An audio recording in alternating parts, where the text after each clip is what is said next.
لو أنزلنا هذا القرآن على جبل لرأيته خاشعا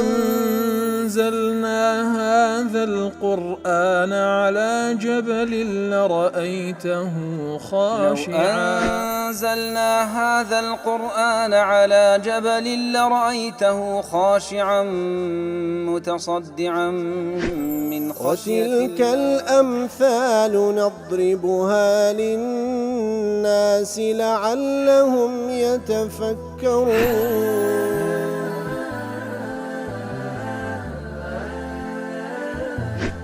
الحمد لله والصلاة والسلام على رسول الله وعلى آله وصحبه ومن والاه. السلام عليكم ورحمة الله. برزان خوش حالم لواني 578 لواني كان تفسير قرآن بيروز بهم وخزمتان بمبست رزامندي رب العالمين وهوادان مئوي آز السودي لور بقرن.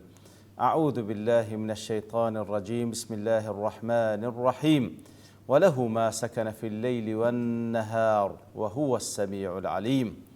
والله خوشويستان لو آتاني سورة الأنعام كوا بفعلي وكل سرت هذا باس ما كرد ما باتنا وبحرق لعقيدة خوي جور باس لربوبيتي خوي دكا كاتك باس لربوبيتي وبروردگاريتي خوي دكا أو دبيت أساسك لبوي كوا فعلا دان بألوهيتي دابنين سبحانه وتعالى أو ذاتي خاوني أو هم صفاتي ربوبية وبروردگاريتي شاني أو بتاكو تنيا برستري. وله ما سكن في الليل والنهار هر أو ذاته وكل آت بيش تريج باس خوي كركوا لمن ما في السماوات والأرض أو أسمان كانوا زوي هموي إيشه هموي رب العالمين ليرش. وله ما سكن في الليل والنهار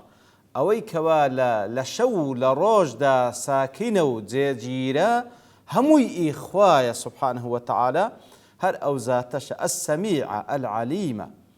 بلى وله ما سكن في الليل والنهار كواتا وله أي ولله عز وجل ما سكن في الليل والنهار أو إلا شو الروج دا ساكنة ما سكنا أي ما استقر وحل واتا أوشتي كوا لشو لروج دا استقراري كرديو زي جيربو هموي إخوايا كواتا بمعنى استقرار زي جيربون كواتا السكنة لسكنا وهاتي بمعنى الحلول واتا أوي كوا هرشتيك استقرار دبي ونشتجي دبي وزي جير دبي لشو لروج دا واتا لهمو زمن كان دا هر إخوايا أيش خلقا وملكا وتدبيرا وكو لسورة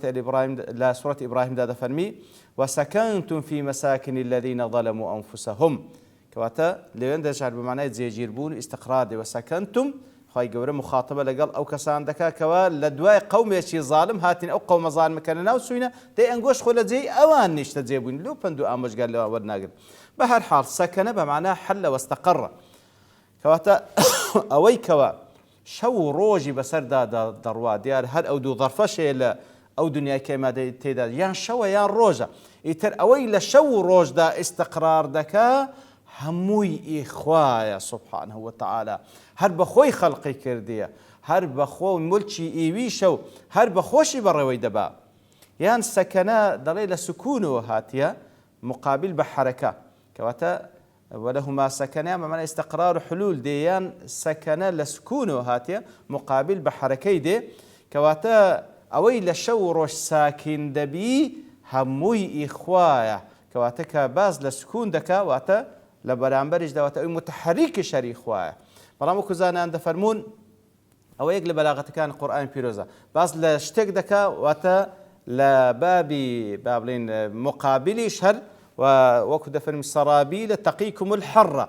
كواتا كباز لشتك دكا مقابل كشي مطلوبة كواتا الساكنة كان هموي إخوان بالتأكيد متحرك كانش هموي ملتش إخوانا بلامو كو عندك دزانا انتريج دفرمون بيزناك برين بوشوي لشبدين بالكو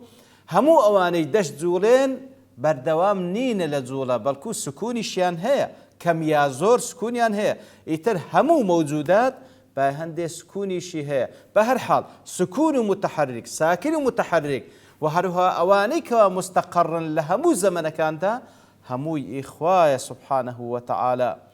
يتر ديارة وله ما سكن في الليل والنهار أوي لا أتكبي شترق ملاحظة بكي بس لما كان كر قل لمن ما في السماوات والأرض قل لله أو إلى أسمان كانوا زويداه خلقا وملكا وتدبيرا هموي الله سبحانه أو بازنا مكانه ئەو جار لەو ئاەتێ باس لە زەمان دەکا وله ما سكن في الليل والنهار وأوي كوا لشو روج دا هيا ساكنة بمعنى أوي كوا لحركة داني يان مستقرة بهورد معنى هموي هر إخوة سبحانه وتعالى كوات أوي لمكان دا هيا أوي لزمن دا هيا مكان بالنسبة جاين دنيا من أسمان وزاوية أوي زمن لجاين دنيا من دا شو روجة لا لمكان ولزمان أوي هيا خوای گەورە خەڵقی کردیە هەر مڵکیش ئیویە هەر بەخۆشی بەڕێوەی دەبا ئیتر لەو دووشتەش بەدەنیە لە مەکان و لە زەمان هەمووی ئیخوایە سبحانه وتعالى وهو السميع العليم هەر ئەو زاتەشە السميعة وەکو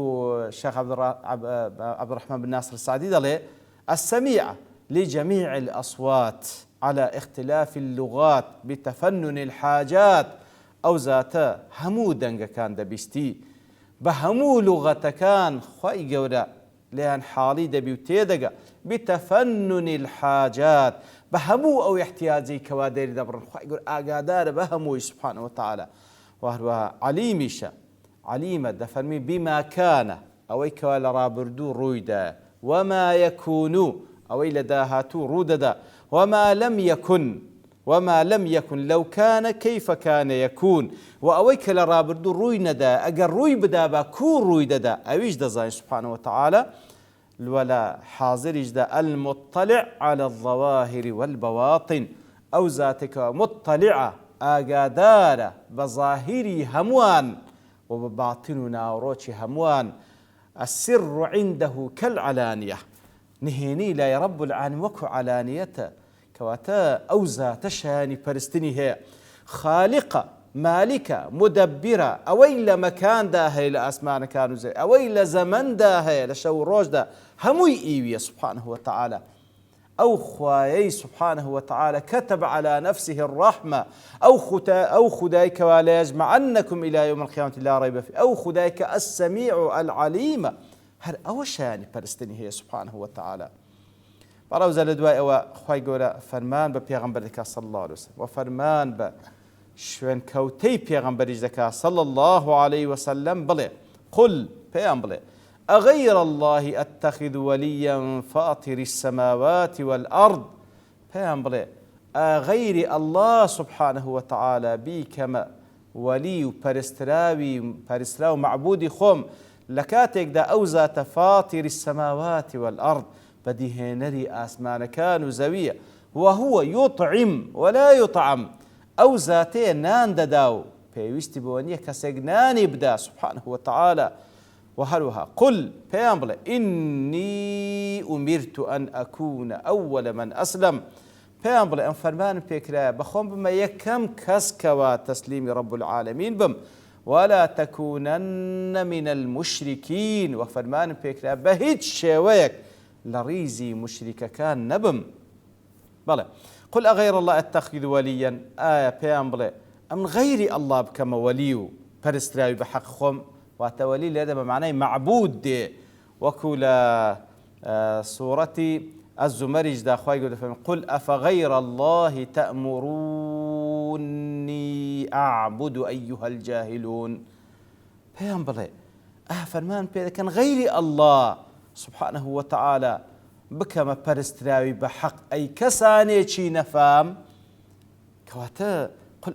أوشت زور غريبة قل أغير الله أتخذ وليا كواتا لير استفهامي شي استنكارية برسيار كردنيك لشيوازي استنكار أو هي أنقو دوام لي إذا كان شتيشي زور عزيب وغريبة قل أغير الله أتخذ وليا لكاتك دا أوزات فاطر السماوات والأرض أي خالقهما ومبدعهما على غير مثال سابق أو ذاتك وآسمان كانوا زوي بديهنا على غير مثال سابق ببيع ويبيشينتشي هبي أو تساوي لي كذبتو تقليدي كذبنا سبحانه وتعالى خواي قورة فاطرة واتا خواي قورة شتي لنبوه هنا توجود آسمان كانوا زوي خلق كذبة بيش لا بويكوا مثالو هاو شويتش سابقو بيشيني هبو بأوزا أو يان خواي سبحانه وتعالى تساوي لك البلكو إبداعي كردية خوای گەورەیە سبحانه وتعالى و ئاسمان و زەویەی بەو شێوەی ئێبداع کردێ بەو هەموو وردەکاریەی هەر ئەو شایانی پەرسترە. لا تفسير السعدي ضل أغير الله أتخذ وليان وتمن هؤلاء المخلوقات العاجزة أمن بهم غير الله بكما برستراوي خوم لغير الله هموي مخلوقا لكاتك أو مخلوقان بخوان عاجزا أوانا غير الله مخلوق بكما برستراوي خوم يتولاني وينصروني بمكاتب بكما برستراوي خوم بويكوا خاوەندارێتیم بکەو بەسەرم بێخاخر کەسێکەوە زاتێک دەپەرستی لۆ ئەوەیەکەوە خۆی بداتە پەنای هەز دەکا بەهێزە دەتوانی بەسەری بێخی هەز دەکا بەهێزە دەتوانی خاوەندارێتی بکە ئایا دەتانەوێ غەیری ئەڵڵا کە غەیری ئەڵڵاش هەمووی مەخلوقینە مەخلوقێکی ضەعیفی عاجز بێتوانە و بێدەسەڵات بکەمە پەرستراوی خۆم و خۆم بدەمە پەنای و داوای ئەوەی لێ بکەمکەوە بەسەرم بێخی ئەو زەوەکو دەڵێ فەلا ئەتەخذ من دونه تعالى وليا نەخێر لە غەیری ئەڵڵا کەس ناکەمە وەلی و پەرستراوی خۆم لەبەر ئەو زاتە فاتر السماوات والأرض ئەو خوایە سبحانه وتعالى لەبەرەوەی بەدیهێنەری ئاسمانەکان و زەویە و هەروەها صفەتێک کە لە صفاتی ئەو زاتەی کەوا شایانی پەرستنە بێجگەلەوەی کەوا فاترە و مبدعە و بەدیهێنەری ئاسمانەکان و زەویە وهو يطعم ولا يطعم هەر ئەو ڕەزاقە سبحانه وتعالى أن يرزق ولا يرزق ئەو زاتەیە کەوا ڕزق دەدا کە چاوەڕێی کەسێک ناکە ڕزقی پێ بدە ئەسڵەن ئەلغەنیە سبحانه وتعالى پێویست بە کەسێک نییە کەوا هیچ شتێکی لۆ بکە أي المنافع كلها من عنده همو منفعة كان كوا رزق رب العالمين همو لا رب العالمين لا أو ذاته ولا يجوز عليه الانتفاع بخوش بيشت بهيش تيجنتا أو كسيك بيت سودي بيراب جيني كوا هر أو ذات شاني برستني هي كوا خوي جور سبحانه وتعالى بيت جوري كوا خالقة كوا تشاني برستني هي وكو شكرانة بجيري سر أو نازو نعمتي كوا هد بخشي واروها لبران بريجدا بيويستي بهيزني سبحانه وتعالى سأوكو دلن المراد بالطعم الرزق كواتا أوي كوالير دما بستا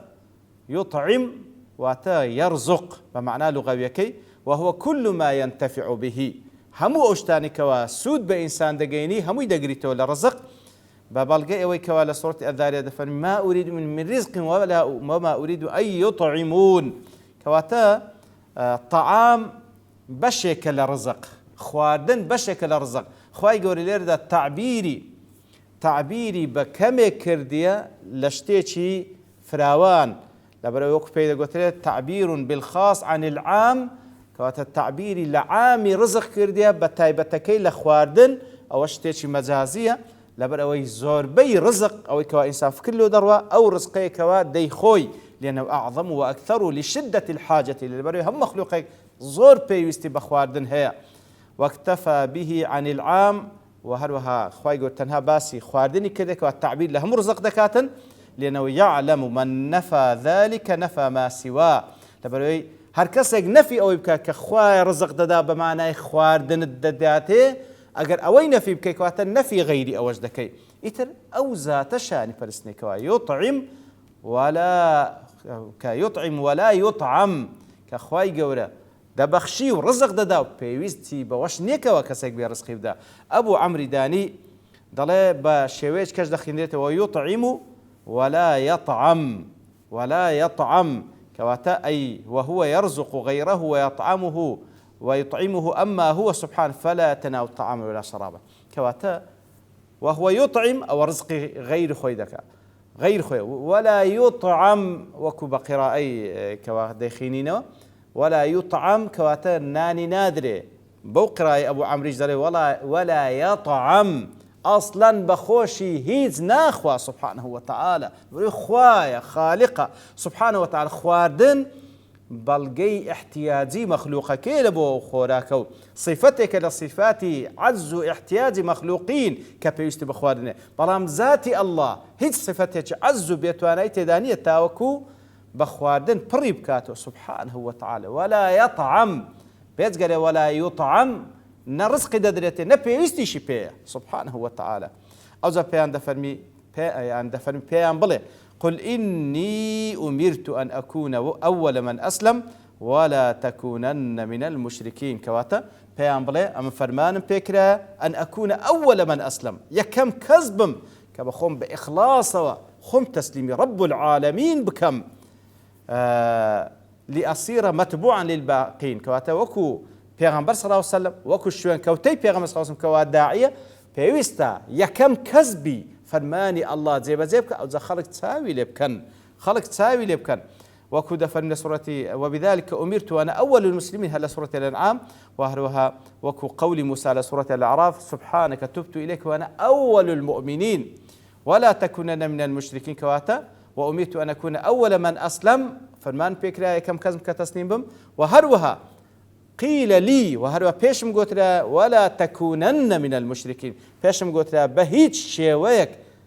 شيويك لريزي مشركان مبا ونهيت عن الشرك صريحا مؤكدا بعد النهي في ضمن الأمر ونهي المتبوع عن نهي للتام كواتا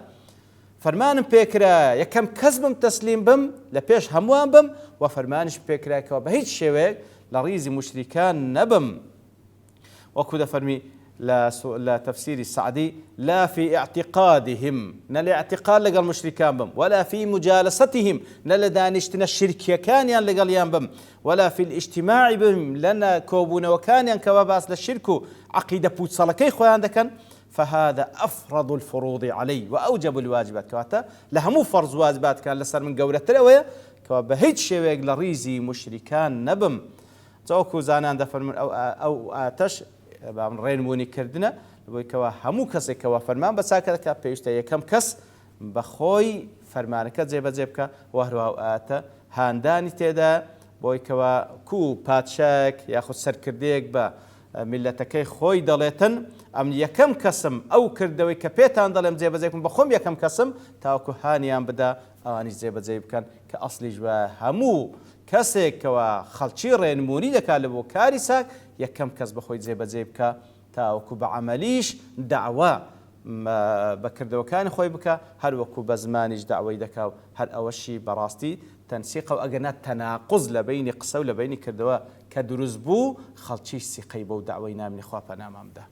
وصلى الله وسلم على نبينا محمد وعلى آله وصحبه أجمعين وآخر دعوانا الحمد لله رب العالمين لو أنزلنا هذا القرآن على جبل لرأيته خاشعا أنزلنا هذا القرآن على جبل لرأيته خاشعا أنزلنا هذا القرآن على جبل لرأيته خاشعا متصدعا من وتلك الأمثال نضربها للناس لعلهم يتفكرون